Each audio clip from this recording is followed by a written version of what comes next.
Building blocks of emotional intelligence for fathers. This is the subject that we'll be discussing in today's class.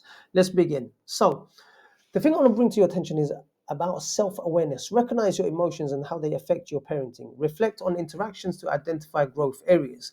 What does this mean? I want to bring two things to your attention about effective communication and understanding, first and foremost, of how to regulate your emotions. In order to regulate your emotions, it's all about feelings, how you're feeling at that moment during that interaction. So this will be governed by your body language and tone of voice. If you're not mindful about what your body language is saying and how you're projecting your tone of voice, you can end up diminishing your relationship with your child.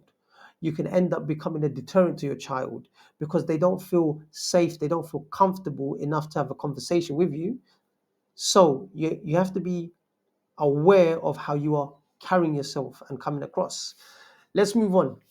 So, to be more empathetic towards your child, it's all about active listening and also applying the two other principles that I've just mentioned on the previous slide, which is being aware of how you're coming across with your tone and your body language. Now, active listening is all about giving your child or your spouse the space to speak without interruption, and also the space to speak without interruption on top of not responding back to them, because you're coming from a place of understanding, not to just answer back. And this deepens the connection and the relationship that you have with your nearest and dearest loved ones, your children and your spouse. So, those three principles about being aware of what your body language is saying, what your tone of voice is saying, and also actively listening by giving them the space.